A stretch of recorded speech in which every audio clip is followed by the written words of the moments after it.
October 7th, 2023. Thought paper, Tovia Singer. Fallen Tabernacle, Part 1. Isaiah 53. A report that would not be believed. Funny thing about Isaiah 53 is it actually predicts that this report would not be believed. It states, "Who hath believed our report, our message, and to whom hath the arm of Yahweh been revealed?" Fact is that the prophet is saying that this message about the Messiah being the arm of the Lord would not be believed as being the suffering servant. It is the chief component of Daniel 9's 70 weeks prophecy, where the angel Gabriel mentions the 70 weeks, or 490-year determination upon thy people in relation to the cutting off of the prince of the people, who was to come as that suffering servant. This meant that he would either be accepted by his people or rejected, and this is the reason as to why the prophecy states, "Who has believed our message?" Some would try to say that Jeremiah fulfilled this prophecy, yet it was never the mission of Jeremiah to die as a suffering servant or of being cut off forever, since Jeremiah's commission, although special, does not fit the requirements of the Isaiah 53 prophecy.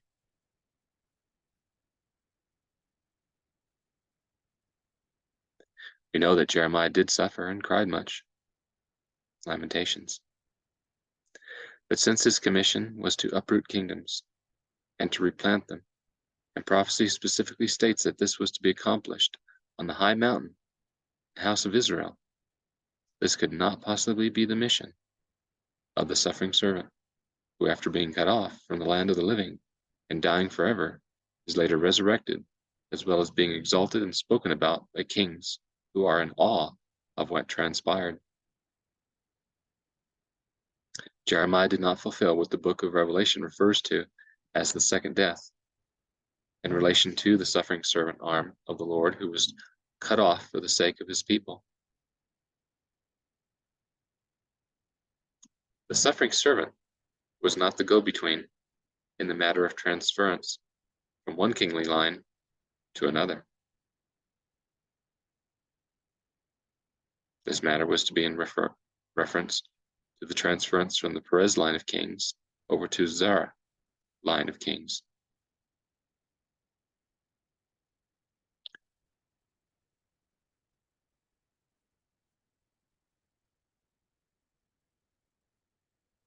History reveals that Zedekiah was the last reigning king of the house of Perez, of which King David descended.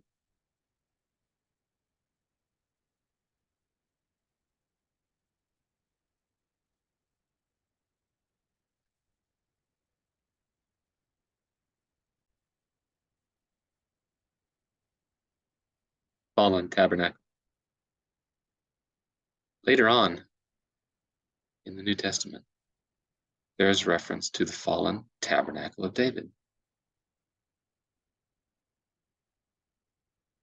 This statement could only be in reference to the extermination of the line of Perez, with the Zerah kingship reigning elsewhere outside of the environs of Palestine and Jerusalem, of which the Bible refers to a high mountain in the house of Israel, which was in exile during the time of Jeremiah.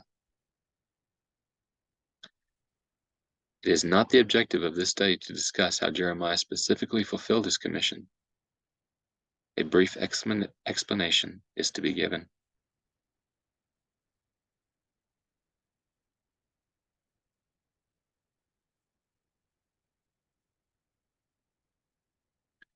Yet the disciples were probably not aware of this transference. Or perhaps they were. It was probably hidden from them on account of the following information, since their main concern is found in the book of Acts chapter 1. It says, "They therefore, when they were come together, asked him, saying, Lord, dost thou at this time restore the kingdom to Israel?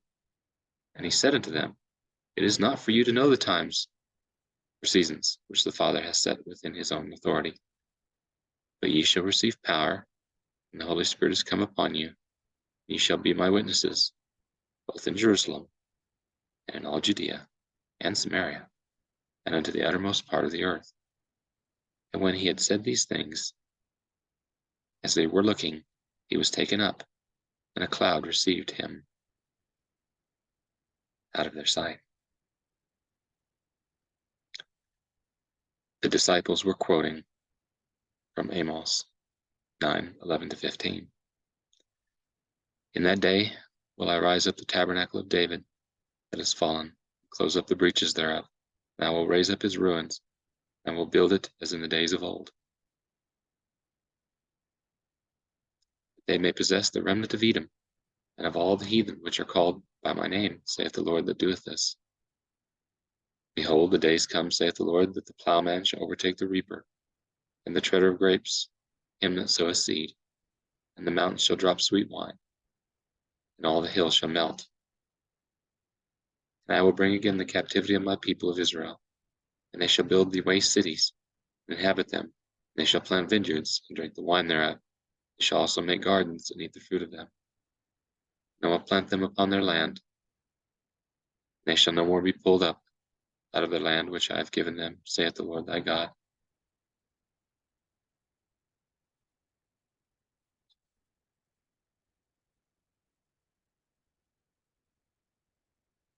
The prophecy appears to be speaking of a restoration from the captivity in relation to a restoration of the kingship of the Davidic line. Notice how the Edomites were mentioned. Yet when the disciples quoted that prophecy of Amos, the Edomites were in control of the kingship of the house of Judah.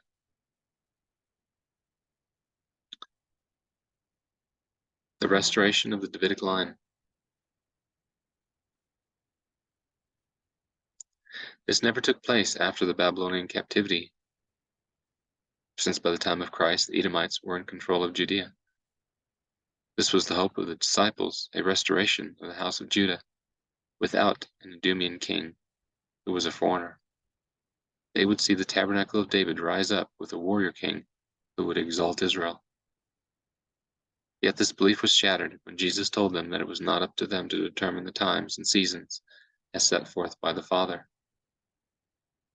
Jesus knew that what was written in the 70 weeks prophecy and its determination was already about to be fulfilled in Acts 8 regarding what the angel Gabriel had stated about the determination upon Daniel's people. They would either pass or fail it.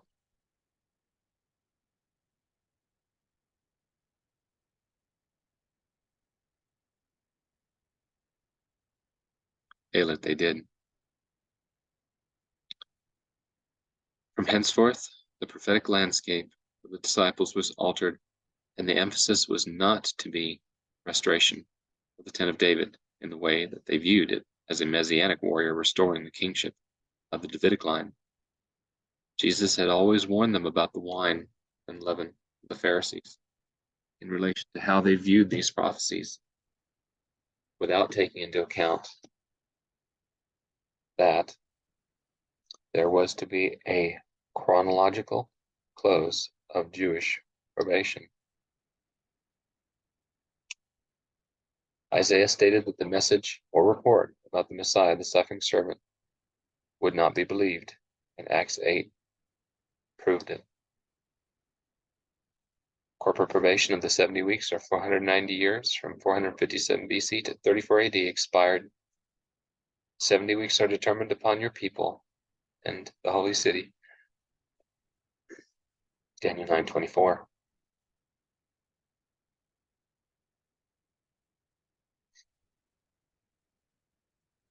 The Messianic kingdom, in reference to the nation being restored, was not to be fulfilled in the way that they believed. From Acts 8 onward, they were now tasked with the matter of preaching the gospel message up to the end of the age.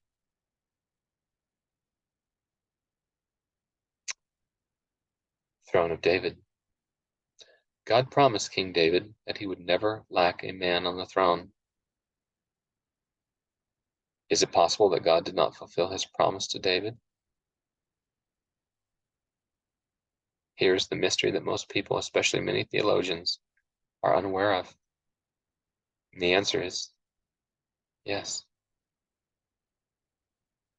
God did fulfill his promise to King David by way of the Zerah line of kings, and Jeremiah the prophet was used by God for this specific purpose, since we are now aware that in that remnant that traveled with Jeremiah, there were daughters of King Zedekiah who were present, and this was the purpose of fulfilling Jeremiah's commission to uproot and replant kingdoms, as stated in chapter 1 of the book that goes by his name. The final destination for one of those daughters of Zedekiah was to be planted as a tender twig on a high mountain in the house of Israel. The prophecy regarding the Messiah states that the scepter shall not depart from Judah till Shiloh come, whose right it is. Scepter of kingship, the maternity ward. A brief summary of the matter is that God fulfilled his promise to David by transferring the scepter of kingship from Perez, the Perez line, over to the Zara line, which at that time was no longer in Judea. Also keep in mind that these two kingly lines were sons of Judah by way of Tamar, there in Genesis 38, who had a relationship with Judah.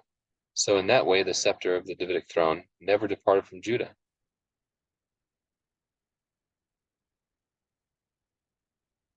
And God maintained a family member of the Davidic line on the throne by way of the Zara line of kingship, which were originally two brothers, Perez and Zerah.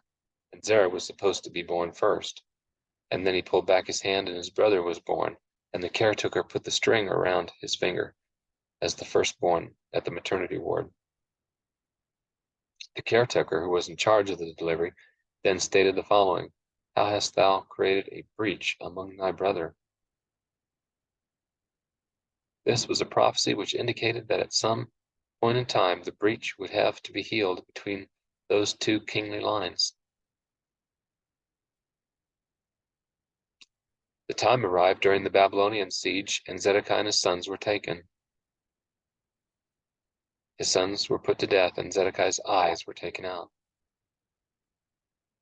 God then used Jeremiah to transfer the kingship from one brother to another in the line of Judah.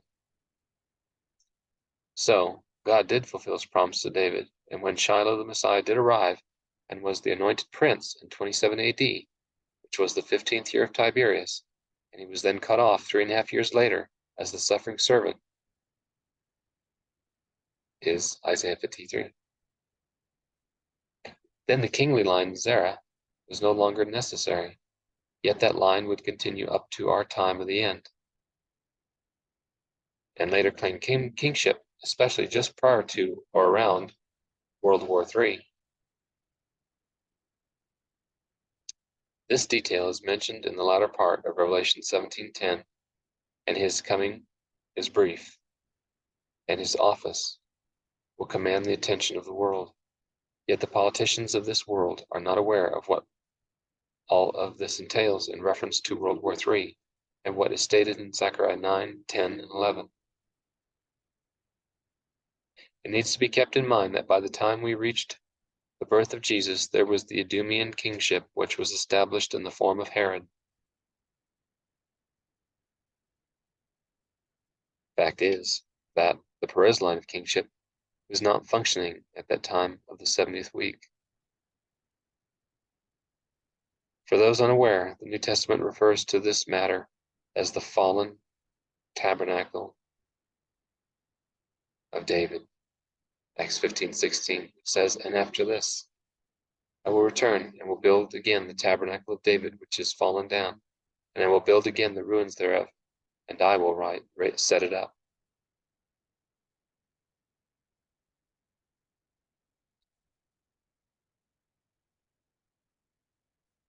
Restoring the fallen tabernacle.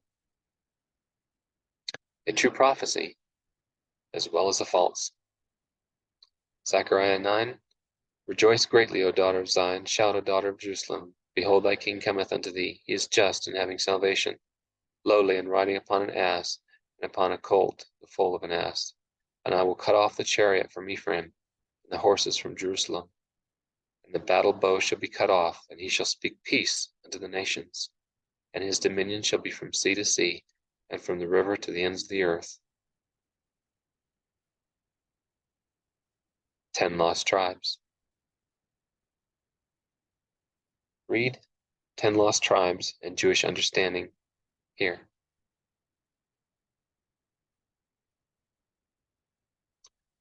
We have more understanding than they do, since we connect the Ephraim birthright along with the Zerah line rulership. No doubt, Tovia Singer has a lot of explaining to deal with.